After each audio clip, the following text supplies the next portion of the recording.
In the spring of 1979, an explosion echoed through a research institute on the outskirts of Paris.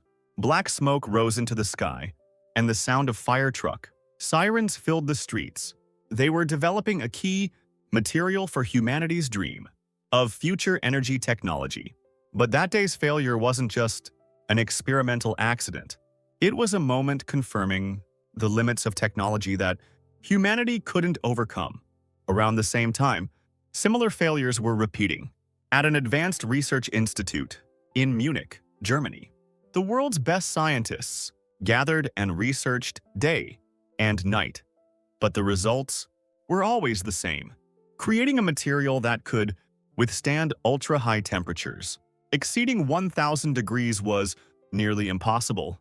NASA's research team in the United States also invested billions of dollars, but eventually had to suspend the project.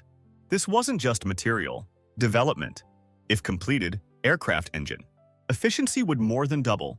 Spacecraft could pass through the atmosphere more safely, and renewable energy power plants could perform much more powerfully. But reality was harsh. No material could survive temperatures exceeding 1,200 degrees without melting or cracking. Scientists around the world concluded, this technology is impossible for at least 50 years.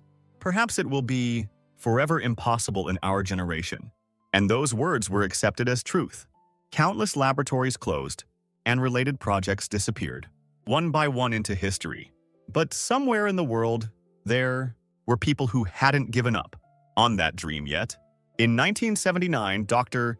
Pierre Durand, chief researcher at France's National Aerospace Research Institute, said at a press conference, "We've tried every possibility: ceramic composites, carbon nanotubes, metal matrices.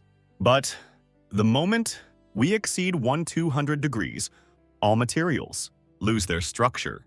This is the limit of physics." Germany's renowned materials engineer, Professor Helmut Schmidt, was more direct: ultra-high temperature, heat-resistant composite materials may be theoretically possible, but actually manufacturing them is as difficult as mining diamonds from stars. We are powerless before nature's laws. MIT's research team in the United States submitted a report. After 10 years of research, impossible with current technology levels, possibility can only be explored after 2050 at earliest. That report shocked the global scientific community, and many countries completely cut related budgets.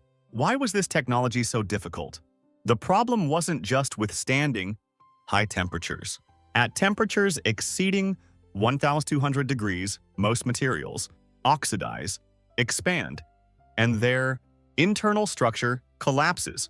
The bigger problem was temperature change, when repeatedly rising rapidly. From room temperature to 1,200 degrees and back down, no material could withstand thermal expansion and contraction without cracking. Scientists tried combining hundreds of materials: titanium alloys, ceramic, fibers, carbon composites, rare earth, metals. But all attempts ended in failure. Some materials were too heavy, some too weak, and others astronomically expensive. If this technology was completed, how would the world change? Aircraft could fly the same distance with 30% less fuel than now. Space exploration would become dramatically safer, and travel time to Mars would be shortened. Power plants could operate at higher temperatures with more than double the energy efficiency. Car engines could also become smaller and more powerful. But all of that was just a dream. The 1980s passed, the 1990s passed, the 2000s passed, but the situation didn't improve. Technology advanced, little by little, but that fundamental limit remained. Even the world's best scientists had to admit it's impossible in our generation. That's how 40 years passed. That technology became legend, recorded in textbooks only as a future challenge. Young students learned this ultra-high temperature, heat-resistant composite materials are one of the final challenges of 21st century science. If this is solved, humanity will face a new industrial revolution. But no one knew when that would be possible. At least, not until a small Korean laboratory appeared. In the fall of 2018, a small laboratory opened in a corner of an industrial complex on the outskirts of Seoul. The sign was modest, K Advanced Materials Lab. There were only 5 employees. Lead researcher, Kim Min-jun, Materials Engineering. Lee Soo-jin, Chemistry Major. Park Ji-hoon, Mechanical Engineering. Graduate Choi Seo-yeon, and Data Analysis Expert Young Woo-sung. They were all in their early 30s. They could have entered large corporations or chosen stable university professor positions. But they chose a different path. Let's make the impossible possible with our own hands. That was why they gathered. The laboratory's beginning was humble. No government funding, no corporate sponsorship. Research equipment was purchased, used, and the laboratory was a converted old container. Heating didn't work properly, so they experimented wearing padded jackets in winter and endured summer heat with a single fan. Representative Kim Min-jun recalls, "When we first started, everyone around us discouraged us. What do you know to do such a thing? Even the world's best research institutes failed. How will you do it?" Honestly, we weren't certain either. But one thing was clear: if we don't try, it will be impossible forever. They first began analyzing all failure cases from the past 40 years. France's explosion accident reports, Germany's material test data, NASA's experimental results. They read and reread thousands of pages of papers and reports. Endless discussions continued. In the laboratory late into the night. Why do all materials collapse? At 200 degrees? Just lowering the thermal expansion coefficient isn't enough. We need to fundamentally change the structural design. What if we combined ceramic and metal?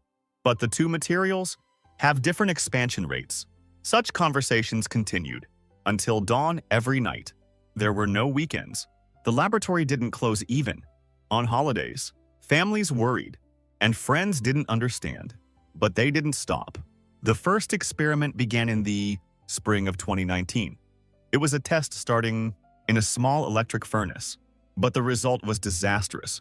Cracks already started at 800 degrees, and before exceeding 1000 degrees, the sample was completely broken. Heavy silence filled the laboratory. But Dr.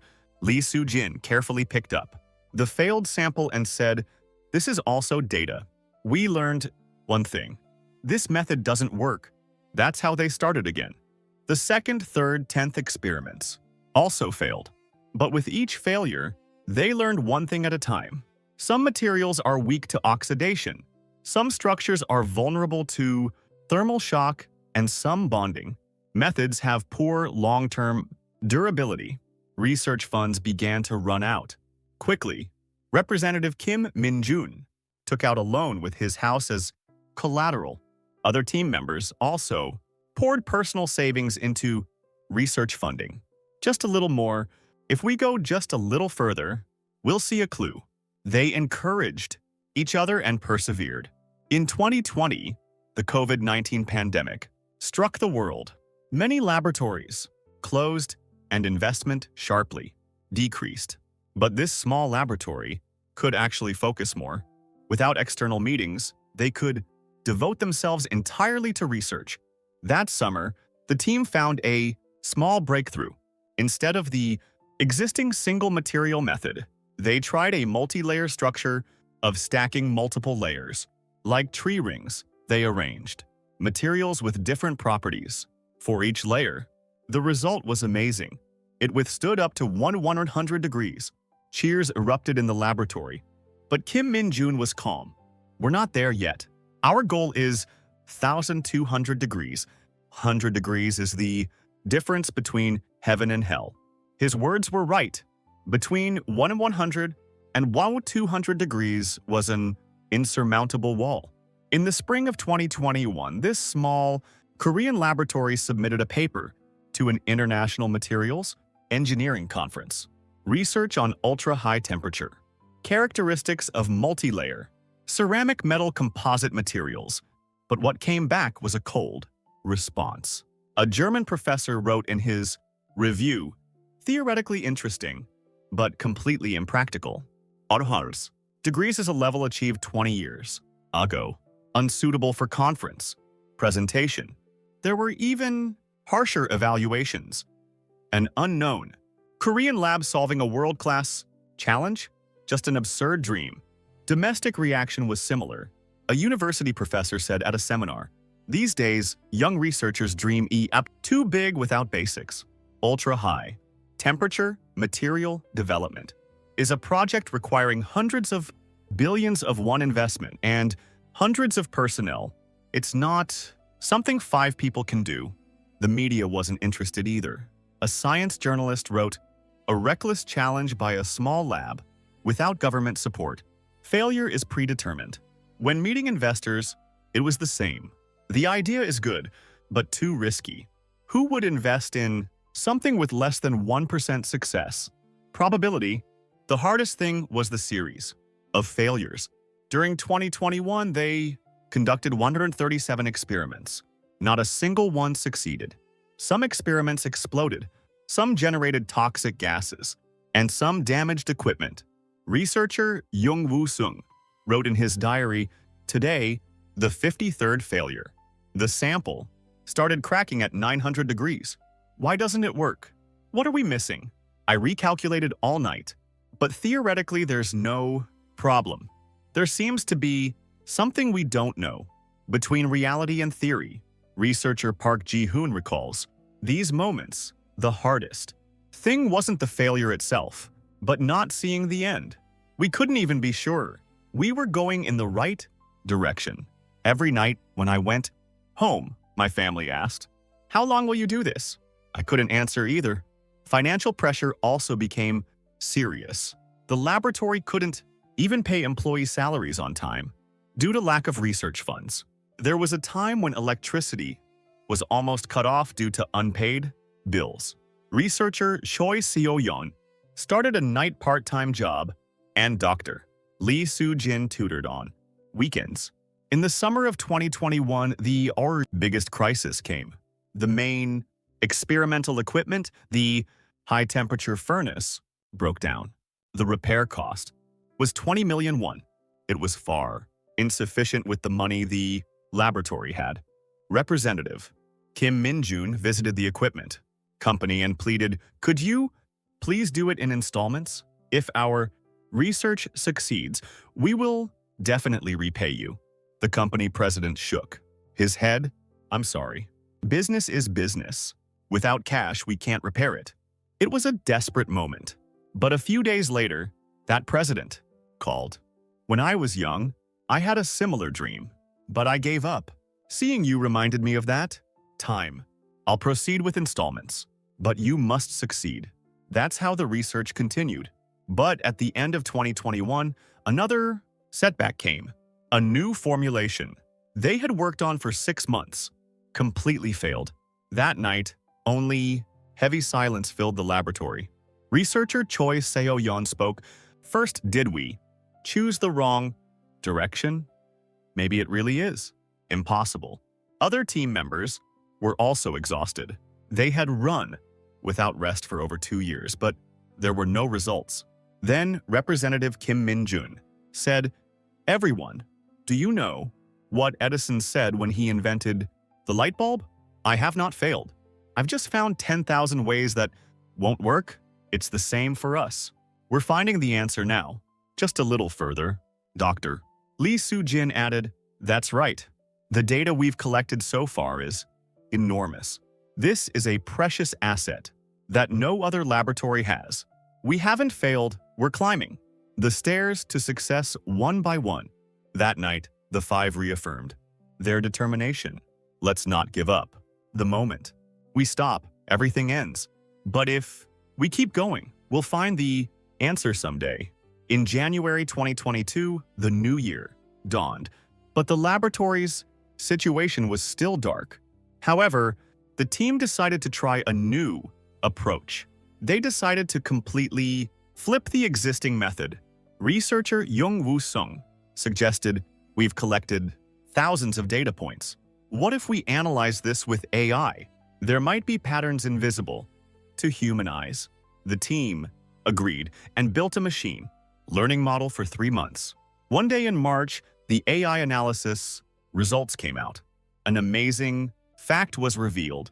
Among the 137 failed experiments, 12 had lasted much longer than expected in certain temperature ranges. To human eyes, they all looked like failures, but the data was different. "What's this?" Dr. Lee Soo-jin muttered while looking at the graph. "The commonality of these 12 is different cooling rates."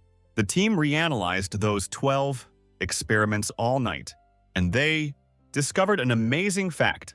The problem wasn't the material, but the way they handled heat. Researcher Park Ji-hoon stood in front of the whiteboard. "We've been mistaken all this time. We only tried to block heat. But look at nature.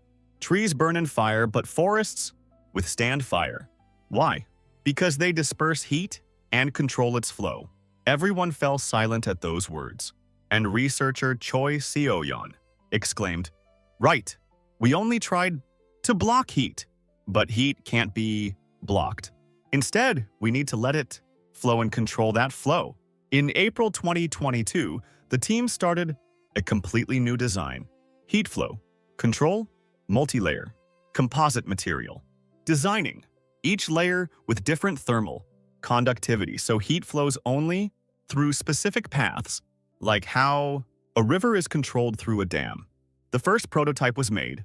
Team members gathered in the laboratory, holding their breath. The temperature of the electric furnace slowly rose. 500 degrees, 700 degrees, 900 degrees. The sample was holding up. It exceeded 1,000 degrees, still holding.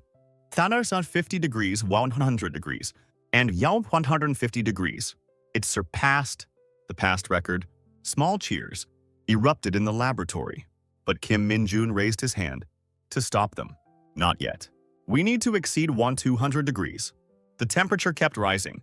1,000 degrees, 190 degrees, and 199 degrees. Everyone's hearts beat rapidly. "Please," someone muttered. The thermometer pointed to 200 degrees. The sample was intact. No cracks, no deformation. 5 minutes passed. 10 minutes. It was still holding. 20 minutes. 30 minutes. 1 hour. The sample was holding up perfectly. "We did it."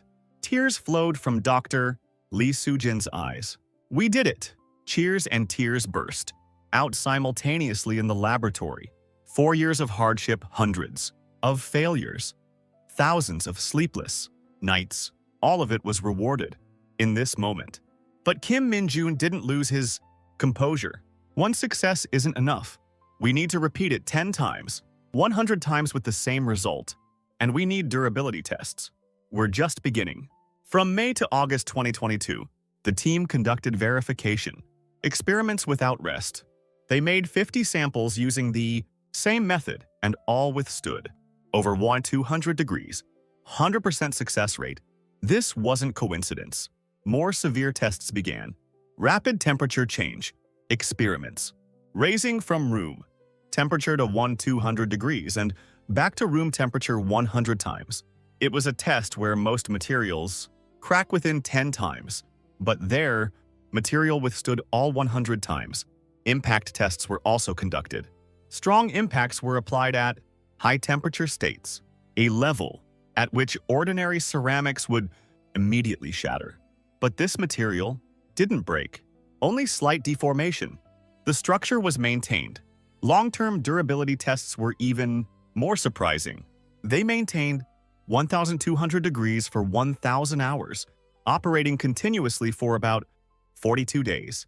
When the sample was removed, weight decreased by only 0.3% and structural strength was maintained at over 95%. In September 2022, the team decided to receive external verification. They sent samples to a Korean National Research Institute and requested independent testing. 2 weeks later, the result report arrived. Unreliable results. "We request retesting." The report said this, but it wasn't distrust. The results were so surprising they couldn't believe it. The retest results were the same. It withstood over 2 hours, even at 250 degrees. A senior researcher from the National Research Institute called directly. Is this real? How are such results possible? No research institute in the world has achieved this.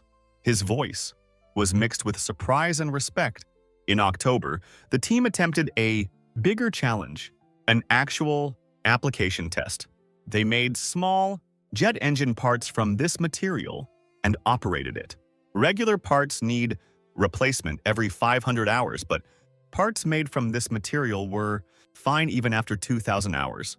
An automobile company also contacted them. They wanted to apply it to turbochargers in high-performance sports cars. Test results showed engine output increased by 15% and fuel efficiency improved by 10%. Weight was also 20% lighter than existing parts. But the most dramatic moment came in November. The Korea Aerospace Research Institute made a test proposal. They wanted to use it as heat-resistant material for rocket nozzles. Rocket nozzles are components exposed to ultra-high temperatures exceeding 3,000 degrees. Our material can't do that, Kim Min-jun said honestly. But if we further improve the multi-layer structure, there's possibility. If you give us time, we'll challenge it. Kari gave them 6 months. In December, the laboratory became bright all night again. This time, a higher goal. They had to make a material that withstands 1,500 degrees. It seemed impossible, but they already had experience making the impossible possible. In February 2023, a new version was finally completed. Test results were amazing. It withstood 30 minutes at 1,500 degrees, 3 hours at 1,400 degrees. Kari's engineers had expressions of disbelief. This isn't just material development, Kari's director said. This is a game changer for Korea's space aviation industry. Now we can launch satellites with our own technology too. In April 2023, at the International Advanced Materials Fair in Frankfurt, Germany, Korea's small laboratory barely obtained one small booth. It looked shabby among large corporations' fancy booths. On the first day, there were almost no visitors. Occasionally, passing people took pamphlets. But on the second day afternoon, a German professor visited the booth. He stopped suddenly while looking at the pamphlet. Is this real? His hands were trembling. Over 2 hours at 1,250 degrees? Where did you get this data? Dr. Lee Soo-jin answered calmly. These are direct experimental results. If you want, we can show you actual samples. As soon as that professor saw the sample, he started calling colleagues. 30 minutes later, more than 10 experts gathered at the booth. All were from famous European research institutes and universities. Questions poured out. What's the manufacturing process? Have you filed patents? Is mass production possible? How much does it cost? Kim Min-jun answered, each calmly. That evening, the fair's technical committee chairman personally visited the booth. I'd like to give you a special presentation time. Tomorrow. Can you present for 30 minutes in the main hall? It was an unexpected offer. The next day, the 300-seat main hall was full. Even standing room was taken. Kim Min-jun stepped onto the stage. He grabbed the microphone with trembling hands. Hello, I'm Kim Min-jun from a small Korean laboratory. When the 30-minute presentation ended, the hall was briefly enveloped in silence, and suddenly, explosive applause erupted. During question time, hands kept going up. A French researcher asked, "How could you achieve such results?" "We invested billions of euros and failed." Kim Min-jun smiled and answered, "We had no money. Instead, we had time and passion, and we didn't give up." After the fair ended, offers poured into the laboratory. Germany's Siemens, France's Airbus, America's General Electric. Global companies wanted technology transfer. The amounts offered reached tens of billions of won. But Kim Min-jun's answer was firm. Thank you, but we want to grow this technology in Korea. If we sell it abroad, we'll become technologically dependent again. In May, the Korean government began to move. The Minister of Trade, Industry, and Energy personally visited the laboratory. We will support you nationally. We'll provide everything needed to industrialize this technology. Finally, the laboratory received 10 billion won in government support. In June, Korea's major corporations formed a consortium. Hyundai, Heavy Industries, Hanwha Aerospace, POSCO. They decided to jointly invest 50 billion won to build mass production facilities. In July, interview requests came from CNN and BBC. They wanted to make a documentary titled How a Small Korean Lab Amazed the World. The New York Times covered this news as a front-page article. From Garage to Glory, How 5 Korean Scientists Changed the World. The article became a global topic. On social media, the hashtag Summer's Korean Material Revolution trended. But the most touching moment came in August at a technology forum held in Seoul. What stepped onto the stage was that university professor who had mocked them in the past. He bowed deeply. I was wrong. I sincerely apologize for disrespecting you. You taught us an important lesson, that nothing is impossible and that passion and persistence can overcome all barriers. The hall filled with applause. In September 2023, a special symposium was held in Paris. The theme was the future of ultra-high temperature materials. Surprisingly, the organizer of this event was that French National Research Institute that had suspended the project after the 1979 experimental failure. Invited as the main speaker was Korea's Kim Min-joon research team. More than 500 scientists from across Europe gathered in the hall. In the front row sat a special person, 78-year-old Dr. Pierre Durand, that person who had declared giving up 44 years ago. When Kim Min-joon's presentation ended, Dr. Durand slowly stood up. His eyes were moist. He began, speaking in a trembling voice. On March 15, 1979, I declared, to the world from this place, this technology is impossible. That day, I made the biggest mistake as a scientist. Not that I concluded it was impossible, but that I gave up. The hall listened to his words. With bated breath, I lived 44 years, regretting that day. If only I had tried a little more. If I had tried to find another way. But I knelt before the fear of failure. He looked at Kim Min-joon. But these young Korean scientists were different. They didn't have a huge research institute, unlimited funds, or full government support. But they had something we lost. The spirit of never giving up. Dr. Durand's voice trembled. Everyone, this isn't just technological development. This is a triumph of the human spirit. This tells us that impossible doesn't exist. We just didn't try hard enough. He approached Kim Min-joon and extended his hand. You fulfilled the dream I gave up 44 years ago. Thank you. And I'm sorry. By giving up, the world lost 44 years. But thanks to you, we can dream again. The two embraced, and the hall filled with a standing ovation. Many people were crying. It wasn't just emotion.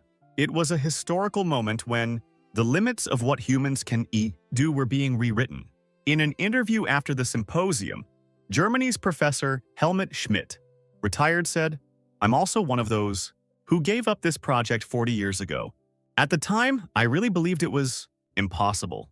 But the Korean team found a method we hadn't thought of. They didn't try to block heat, but let it flow. Such a simple and clear solution. Why didn't we think of it? MIT's Materials Engineering Department Chair said to students, this is the most important lesson you must learn. Even if textbooks say it's impossible, even if the world's best experts say it's impossible, if you believe and try, a way opens. 5 Koreans proved that. Japan's technology magazine published a special feature, How Korea Made the Impossible Possible. The article analyzed Korea's education system, culture of persistence, and challenging spirit. And the conclusion was this: technology isn't created only with money or facilities. The most important thing is a heart that doesn't give up. In January 2024, the laboratory was completely different from before. The old container disappeared, and cutting-edge research facilities were installed. Staff also increased from 5 to 50, but the most noticeable thing was the phrase engraved at the entrance. The word impossible exists only in the human mind. In front of this phrase, new researchers take photos every morning. This place has now become a sacred place beyond Korea to the world, because it's a place that proved dreams can be achieved without giving up. In March, an awards ceremony was held at the Blue House. The president personally awarded the Science and Technology Medal. You are Korea's pride. You gave us hope that even a small country, a small laboratory can change the world. But Kim Min-jun's acceptance speech was humble. We didn't do anything special. We just believed, tried, and didn't give up. Anyone could have done it. If we did anything, it was just showing the way to the next generation. His words were right. After this success, countless young Korean scientists gained courage. People challenging fields considered impossible challenges increased. In June 2024, this material was finally commercialized. The first mass-produced product was an engine part for Korea's fighter jet KF-21. Thanks to this part, KF-21's performance exceeded design specifications by 20%. It was also applied to civilian aircraft. Boeing and Airbus ordered this material from Korean companies and could dramatically improve next-generation passenger aircraft fuel efficiency. The automobile industry also changed. Engines using this material were smaller and lighter yet more powerful. Thermal safety of electric vehicle batteries also greatly improved. In September, the Korea Aerospace Research Institute's Nuri rocket third launch succeeded. This time, a rocket nozzle applying this new material was used. Launch success rate was 100%, and nozzle damage was 70%, less than expected. A Korean astronaut conducted experiments on the International Space Station. It was material testing in extreme environments. The result was perfect. NASA proposed applying this material to Mars exploration spacecraft. In December, Kim Min-jun's research team was nominated for the Nobel Prize in Chemistry. Although they didn't win, just being nominated was meaningful. It was proof that Korea's basic science had reached world level. As of 2025, this technology is being exported to over 60 countries. Annual exports exceeded 5 trillion won. Korea became the world's #1 country in the ultra-high temperature materials field. But the most meaningful change is in places not expressed in numbers. At universities and research institutes nationwide, young scientists are starting new challenges with the belief we can do it too. One day, a reporter asked Kim Min-jun, "What's your secret to success?" He thought for a moment and answered, "Secret. There wasn't anything special. We just came to the laboratory every morning. Even when we failed, we tried again the next day. We wanted to give up many times, but we persevered by looking at our colleagues. That's all." He smiled briefly. "Oh, there's one more thing. We really believed that it would work someday. That belief sustained us, I think." In November 2025, the laboratory celebrated its 7th anniversary. A small party was held and the 5 original members gathered. They laughed, looking at the photo. From 7 years ago, the old container, used equipment, tired faces. "Can you believe it?" Dr. Lee Soo-jin said. "We really did it." Researcher Choi Seo-yeon answered. "Sometimes it feels like a dream.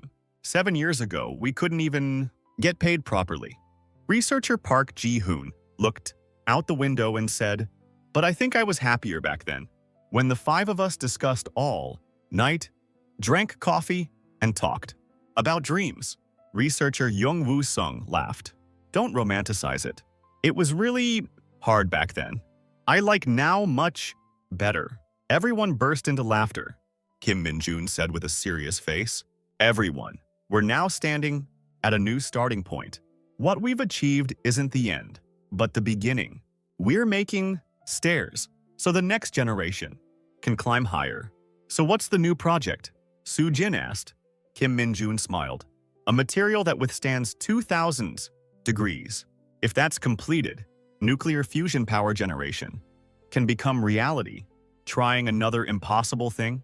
Choi Seo-yeon sighed, but her eyes were sparkling. Okay, let's try once. After the party ended, the five walked together to the laboratory entrance. There, that phrase still shone. The word impossible. The word impossible exists only in the human mind. They looked at each other and nodded. Another challenge begins tomorrow toward a new goal that the world says is impossible. But now they know, if they don't give up, if they don't lose faith, if they work together, the impossible always becomes possible. Far away, a light turned on in the laboratory window. New researchers started overnight. Experiments. They too will someday break their own impossibilities. That's how Korean science continues forward, step by step, slowly but surely. If this moved you, please like and subscribe. It powers the next episode. Thank you.